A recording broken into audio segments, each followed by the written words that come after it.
Life is a video game. இது ஒரு பெரிய ஆட்டம் அப்படின்னு நம்ம நிறையா தடவை பேசியிருக்கோம்.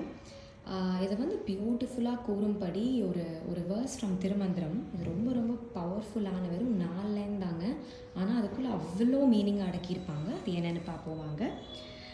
அப்பினிற் கூர்மை ஆதித்தன் மெம்மையால் உப்பென பேர் பெற்று உருச்செய்த அவ்வுரு அப்பினிற் கூடிய தொன்றாகு மாறுபோர் செப்பினிர் சீவன் சிவத்துள் அடங்குமே. இதோட மீனிங் என்னன்னு பார்த்தீங்க அப்படின்னா, நம்மளோட என்டையர் க்ரியேஷன் லிவிங் அண்ட் லிவிங்க்கு அப்புறம் எதை தேடி போயிட்டுருக்கோம் அப்படிங்கிற எல்லா தத்துவத்தையும் அவர் இந்த 4 லைனில் அடக்கிட்டார். அவர் என்ன சொல்ல வராரு அப்படின்னா, அந்த சூரியனோட ஒளி வந்து தண்ணி மேலே ஒழுகுது அப்படிங்கிறாரு. இதை எதோட ஒப்பிட்டு பார்க்கலாம் அப்படின்னா, அந்த சூரியன் அப்படிங்கிறது வந்து விந்து சக்தி, ஒளி. ஸோ என்ன சொல்லுவாங்க அப்படின்னா, அந்த 36 தத்துவங்களில் எப்படி உலகம் உருவாச்சு அப்படிங்கிற தத்துவங்களில் என்ன சொல்லுவாங்கன்னா, ஃபஸ்ட்டு வந்து காட் வந்து நாதமை க்ரியேட் பண்ணார், சவுண்ட் அப்படிங்கிற அந்த வைப்ரேஷனையும் எனர்ஜியும் க்ரியேட் பண்ணாங்க அப்படின்னு சொல்லுவாங்க.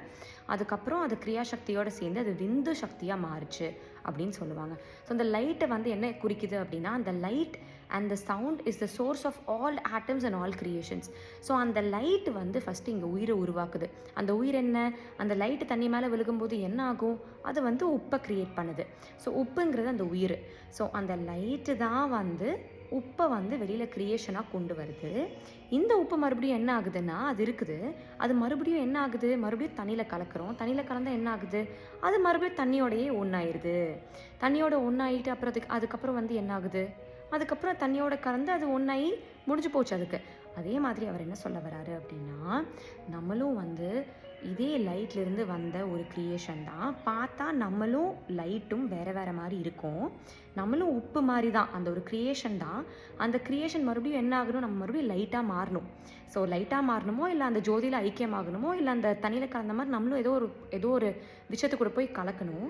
அவர் என்ன சொல்கிறாரு அப்படின்னா, எப்படி வந்து உப்பு மறுபடியும் தண்ணிக்குள்ளே கலக்குதோ, நீங்களும் ஜீவர்கள் ஆகிய நீங்களும் சிவத்துக்குள்ளே, சிவம் அப்படின்னு சொல்கிறது தான் அந்த காஸ்மிக் எனர்ஜி, அந்த காஸ்மிக் எனர்ஜிக்குள்ளே கலக்க தான் நீங்கள் வந்து தனியாக வரீங்க. நீங்கள் தனியாக வந்து அதை உணர்ந்து மறுபடியும் மீண்டும் போய் கலக்கணும் அப்படின்னு சொல்லிட்டு அவர் சொல்கிறாரு. இது வந்து எவ்வளோ ஒரு பியூட்டிஃபுல்லான விஷயம். அதாவது க்ரியேஷனே வந்து லேக்ஸ் டுகெதர் ஆஃப் இயர்ஸ்க்கு ஆயிருக்கு. இங்கே வந்து நம்ம லேக்ஸ் ஆஃப் பேர்த்ஸ் எடுக்கிறோம். அந்த பேர்த்ஸ் முடிச்சுட்டு மறுபடியும் இங்கே போயிட்டு கடவுளை சேர்றதுக்கு அது நிறையா வருஷங்கள் ஆகுது. பட் இதை வந்து வெறும் 4 லைனில் வந்து அவர் முடிச்சிட்டாருங்க. இதுக்கு மேலே சொல்ல வேண்டிய எந்த சீக்ரெட்டுமே இல்லை. ஒரு லைட்லேருந்து நம்ம வந்த ஒரு ஸ்டார்டிங்கில் எதுவுமே இல்லை லைட்டு சவுண்டு தான் இருந்துச்சு. அப்போ நம்ம யார் அப்படின்னு பார்த்தீங்கன்னா, லைட்டு சவுண்டு தான், அவ்வளோதான். அந்த லைட்டாக வந்திருக்கோம். அந்த லைட்டாக வந்து இப்போ ஒரு உருவம் வேறு மாதிரி இருக்குது. பட் நம்ம எல்லாம் எங்கே போகணும், மறுபடியும் அந்த லைட்டுக்கும் அந்த சவுண்டுக்கும் அந்த சோர்ஸ் ஆஃப் க்ரியேஷனுக்கு தான் போக ட்ரை பண்ணிகிட்ருக்கோம். அதை தான் நம்ம கடவுளடி சேரணும்னு பேசிகிட்டு இருக்கோம்னா, இதை தான் நம்ம பேசிகிட்ருக்கோம். ஸோ மறுபடியும் நம்ம மாறி அந்த லைட்டுக்கோ இல்லை சவுண்டுக்கோ போகிறத அவர் வந்து ஒரு விஷனில், இதை டக்குன்னு அந்த விஷனை பார்த்துட்டு அவர் வந்து 4 லைனில் எழுதிட்டார். So it's a very beautiful thing that I wanted to share with you today.